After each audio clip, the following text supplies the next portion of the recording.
తెలుసులే మనకి.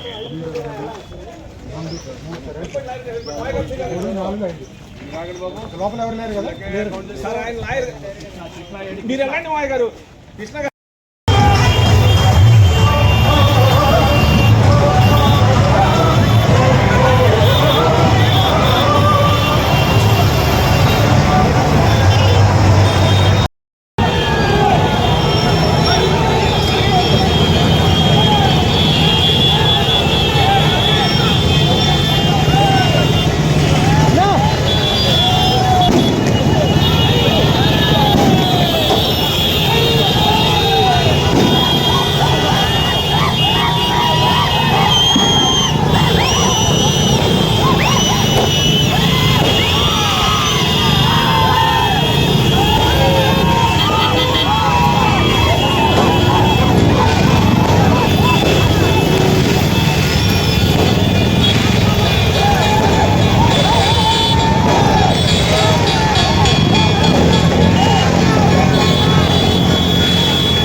పైనున్నటువంటి భగవంతుని యొక్క ఆశీస్సులతో మా జగనన్న దీవెనలతో ఈ చిలకలూరుపేట ప్రజల యొక్క మద్దతుతో ఈరోజు చిలకలూరుపేట నియోజకవర్గానికి వైఎస్ఆర్ కాంగ్రెస్ పార్టీ తరఫున అసెంబ్లీ అభ్యర్థిగా ఈరోజు నామినేషన్ దాఖలు చేయడం జరిగింది. భారీ స్థాయిలో అంటే ప్రజలు స్వచ్ఛందంగా ఈ యొక్క నామినేషన్ కార్యక్రమంలో పాల్గొని నన్ను ఆశీర్వదించడంతో పాటు మరలా ఈ రాష్ట్రానికి జగన్మోహన్ రెడ్డి గారి ముఖ్యమంత్రి కావాలి, చేసుకు తీరతామని చెప్పేసి వాళ్ళందరూ కూడా ఈరోజు ఒక ప్రతిజ్ఞ పొందటం కూడా జరిగింది. ఆసక్తి గల విషయం ఏమిటంటే తెలుగుదేశం పార్టీ వాళ్ళు కూడా మేము గత ఎన్నికల్లో తెలుగుదేశం పార్టీలో ఉన్నాం, మేము వైఎస్ఆర్ కాంగ్రెస్ పార్టీకి మేము అప్పుడు ఎన్నికల్లో ఓటేయలేదు, అయినా సరే మాకు ఇళ్ల పట్టాలు ఇచ్చారు, అయినా సరే మాకు ఆరోగ్యశ్రీ కింద మాకు ఆపరేషన్ చేయించుకున్నాం, మాకు అన్ని సంక్షేమ పథకాలు వస్తూ ఉన్నాయి, జగన్ గారు చెప్పినట్టుగా కులం చూడకుండా, మతం చూడకుండా, ప్రాంతం చూడకుండా, వర్గం చూడకుండా, పార్టీ కూడా చూడకుండా అన్ని సంక్షేమ పథకాలు అందించాలి అర్హులైనటువంటి ప్రతి ఒక్కళ్ళకి అని చెప్పి ఏమైతే అన్నాడో అది మాటలు మాత్రమే అనుకున్నాం మేము, అది చేతల్లో చేపించినటువంటి నిజమైనటువంటి నాయకుడు జగన్మోహన్ రెడ్డి గారు అని చెప్పేసి కూడా కొంతమంది ప్రత్యక్షంగా మద్దతు తెలియజేస్తా ఉన్నారు, కొంతమంది పరోక్షంగా కూడా మద్దతు తెలియజేస్తా ఉన్నారు. తప్పకుండా ఈ నియోజకవర్గంలో వైఎస్ఆర్ కాంగ్రెస్ పార్టీ అభ్యర్థిగా పోటీ చేసిన నేను భగవంతుని యొక్క ఆశీస్సులతో ప్రజల యొక్క దీవెనలతో తప్పకుండా మంచి మెజారిటీతో గెలవబోతా ఉన్నానని చెప్పేసి కూడా నేను చెప్తా ఉన్నాం. 3 పర్యాయాలు ఇక్కడ శాసనసభ్యుడిగా పుల్లారావు గారు పనిచేశారు. చిలకలూరుపేట అనేది అభివృద్ధికి నోచుకుపోగా చాలా ఒత్తిళ్లు గురైంది గత ప్రభుత్వంలో అందరి మీద, అంటే ఎస్సీ ఎస్టీ బీసీ మైనార్టీల మీద లేదా పేదవాడి మీద కేసులు పెట్టి వాళ్ళ భయభ్రాంతులు గురి చేస్తా ఉన్నారు. నేను ఒకటే చెబుతా ఉన్నా, తెలుగుదేశం పార్టీలో కొంతమంది నాయకులకి మీరు ఈరోజు నామినేషన్కి వచ్చేటువంటి ప్రక్రియలో కొంతమంది మా గ్రామ పార్టీ నాయకుల్ని మీరు అక్కడక్కడ రాత్రి నుంచి కొంతమంది బెదిరించారు అని చెప్పేసి కొన్ని సమాచారాలు మాకు అందినాయి. నాయకులు కొంతమందికి అది కూడా, ఎందుకంటే ఆల్రెడీ కొంతమంది లోపాయకారికంగా మాతో మద్దతు తెలియజేస్తా ఉన్నారు, కొంతమంది ప్రత్యక్షంగా కూడా తెలియజేస్తా ఉన్నారు. కొంతమంది చెప్తా అయిపోయిందిలో చెప్తాను, అన్నీ చెప్తాము. ఎందుకంటే మేము ఒక పద్ధతి ప్రకారం ఎలక్షన్ చేయాలనుకుంటా ఉన్నాం. 5 సంవత్సరాల కాలంలో మేము ఎవరిని ఇబ్బంది పెట్టాలా, ఏ కేసులు పెట్టాలా, సంక్షేమాన్ని వచ్చేటువంటి సంక్షేమాన్ని ఆపలా, రావాల్సినటువంటి సంక్షేమాన్ని ఇవ్వకుండా చేయలా, అన్నీ చేశాం. ఇళ్ల పట్టాలు కూడా ఇచ్చాం. కానీ సాక్షాత్తు మొన్న పుల్లారావు మీటింగ్లో ఆర్ఎంపీల సమావేశంలో ఒక మాట అన్నాడు, నేను ఈసారి పనిచేస్తాను, సంక్షేమానికి ఇస్తామని చెప్పేసి. ఇదే మాట 2014 నుంచి 2019కి అన్నావు. నువ్వు చేశావు కాబట్టి 2019లో నీకు ప్రజలు బుద్ధి చెప్పారు. ఇంకా నువ్వు ఈ చిలకలూరుపేట నియోజకవర్గంలో ప్రజల యొక్క మద్దతుని, ప్రజల యొక్క సహకారాన్ని నువ్వు కోల్పోయావు. ఈరోజు నువ్వు చేసిన దుర్మార్గాలు, నీ భార్య వెంకాయమ్మ గారు చేసిన దుర్మార్గాలు ప్రజలు మనసుల్లో, ప్రజల యొక్క గుండెల్లో ఇంకా మర్చిపోలే వాళ్ళు. నువ్వు దీపావళి మందులు కూడా నీ మనుషులు పెట్టినందుకు, నీ పార్టీ నాయకులు పెట్టినందుకు ఎక్కడో పాపం ఆర్య వయస్సులు దీపావళి మందుల షాపులు పెట్టుకుంటే పోలీసులతో దాడులు చేపించి మందుల షాపులు కూడా మూపించావు. ప్రభుత్వం అదొక్కసారి మీరు మైండ్లో గుర్తుపెట్టుకోండి. పుల్లారావు అనేటువంటి వాడు 2019లో వెళ్ళిపోతే 2023లో చివరిలో వచ్చాడు. అంటే 4.5 సంవత్సరాల పాటు పుల్లారావు కనపడలా నియోజకవర్గంలో. ఎక్కడున్నాడో తెలియదు.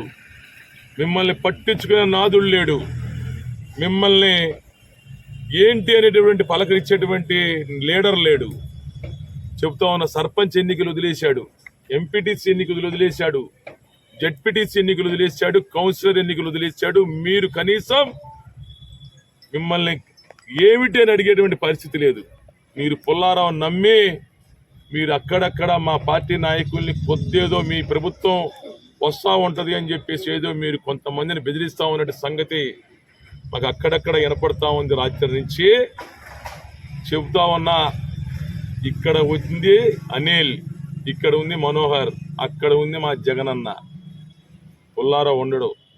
అక్రమ కేసులు పెట్టావు, దాడులు చేశావు, మైనార్టీలను హింసించావు, ఎస్సీలను అక్రమంగా వాళ్ళ భూముల మీద దాడులు చేసి కేసులు పెట్టి భూములు తవ్వేసావు. ఇవన్నీ నువ్వు చేసావు. ప్రజలు ఇంకా మర్చిపోలా. ఒక పక్క నువ్వు, ఒక పక్క నీ భార్య వెంకాయమ్మ గారు. ఏదో ఇప్పుడు మీరిద్దరూ ఇంట్లో కూర్చొని 4.5 సంవత్సరాల తర్వాత మళ్ళీ వచ్చి ఇంట్లో కూర్చొని మీరు ఏదో రాజకీయం చేసి ఏదో మీ ప్రభుత్వం వస్తుందని చెప్పి మీరు అనుకుంటా ఉన్నారు. ఆల్రెడీ మీ క్యాడర్ డిసైడ్ అయిపోయారు, జగనన్న ముఖ్యమంత్రి అయిపోతాడు. ఆల్రెడీ తెలుగుదేశం పార్టీ చంద్రబాబు నాయుడు గారు, లోకేష్ గారు కూడా డిసైడ్ అయిపోయారు, తెలుగుదేశం రాదు, జగనే మళ్ళీ ముఖ్యమంత్రి అవుతాడని.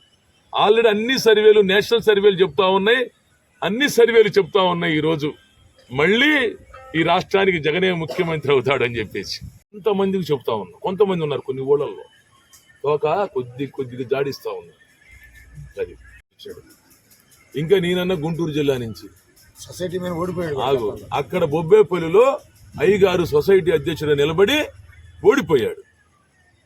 సొసైటీ అధ్యక్షుడు నిలబడి ఓడిపోయి ఇక్కడ గుడ్డిపోయి తమ్ముకుంటానికి చిలకలూరుపేట వచ్చి ఇక్కడ ఆళ్ళ నెత్తి మీద ఇళ్ళ నెత్తి మీద చేతులు పెట్టి ఆయన ఆ రోజు ఎన్టీ రామారావు గారు తటస్థులకు సీట్లు ఇస్తానని చెప్పి ఆ రోజు చెప్పంగానే ఎన్టీ రామారావు గారి దయతో ఆ రోజు సీటు తెచ్చుకొని ఆయన ప్రపంచంలో ఆ రోజు గెలిచాడు. సరే 4.5 సంవత్సరాలు లోకలే కదా, ఎక్కడికి పోయాడు పుల్లారావు అని చెప్పండి? ఎక్కడ ప్రత్యక్షమయ్యాడు? 4.5 సంవత్సరాలు తెలుగుదేశం ప్రభుత్వం అధికారం కోల్పోయినప్పుడు, జగన్ గారు ముఖ్యమంత్రి అయినప్పుడు మరి లోకలు నేను స్థానికుడిని అని చెప్పి గుడ్డలు దించుకొని మాట్లాడుతున్నాడు కదా. ఈ 4 నెలల కింద వచ్చినటువంటి షోకాల్ లీడర్ ఎక్కడికి పోయాడు? కనపడ్డా? కరోనాలో కనపడ్డా? ఈ 4.5 సంవత్సరాల మీద ఎక్కడైనా సరే తెలుగుదేశం పార్టీ రాష్ట్ర నాయకత్వం పిలిపిస్తే ఏదన్నా ప్రజల పక్షాన నిలబడ్డా? ప్రజల తరపున పోరాటం చేశాడా? పార్టీ నాయకులు తరపున ఏదన్నా సరే వెళ్ళాడా? ఇప్పుడు కూడా చెబుతా ఉన్నా, మీరు పుల్లారావుని దయచేసి, ప్రజలు నమ్మకం కోల్పోయారు. ప్రజల దగ్గర నమ్మకం పుల్లారావు కోల్పోయాడు. మీరు కూడా దయచేసి తెలుగుదేశం అన్నలారా, అతను నమ్మబాగా ఆల్రెడీ మా వైపు ఒక ఖర్చీప్ వేశాడు. నీకు తెలియదు అది. మా వైపు ఖర్చీప్ అతను ఆల్రెడీ మొన్న ఒక 4 నెలల క్రితం దాకా ఖర్చీప్ ఒకటి వేశాడు. అక్కడ మా దగ్గర పప్పులు ఉడకపోయేటప్పటికే మళ్ళీ చంద్రబాబు నాయుడు గారి దగ్గరికి వెళ్ళి మళ్ళీ బతిలాడి భంగపడి మళ్ళీ సీటు తెచ్చుకున్నాడు. తెలుగుదేశం పార్టీ నాయకులు చాలా మంది కూడా నీ మీద నమ్మకం లేక, నీ మీద విశ్వాసం లేక ఆల్రెడీ వాళ్ళందరూ కూడా మాకు టచ్లోకి వచ్చేశారు. ఆల్రెడీ నువ్వుకుంటా ఉన్నావు, మళ్ళీ జగన్ ముఖ్యమంత్రి, నీ కేసులు ఉన్నాయి అన్నితో. అయితే కనీ విని ఎరగని రీతిలో ప్రజలు ఆశించిన దానికన్నా సంక్షేమాన్ని వాళ్ళ గడప గడపకి తీసుకొచ్చినటువంటి ప్రభుత్వం జగనన్న ప్రభుత్వం.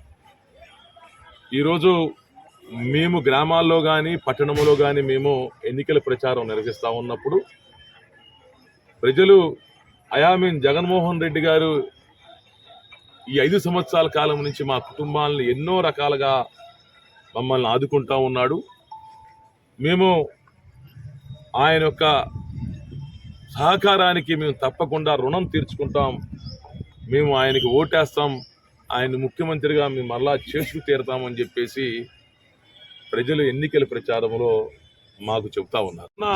మాకు ఇట్లాంటి కంప్లైంట్లు కనుక డైరెక్టే అది అనవసరంగా ఈరోజు మా నామినేషన్కి వచ్చినటువంటి వాళ్ళు రాత్రి నుంచి కొన్ని ఊళ్ళల్లో అక్కడక్కడ బెదిరిస్తున్నారు. అవన్నీ తగ్గించుకోండి, మీరు అందరూ కూడా పుల్లారాన్ని నమ్మబాకండి.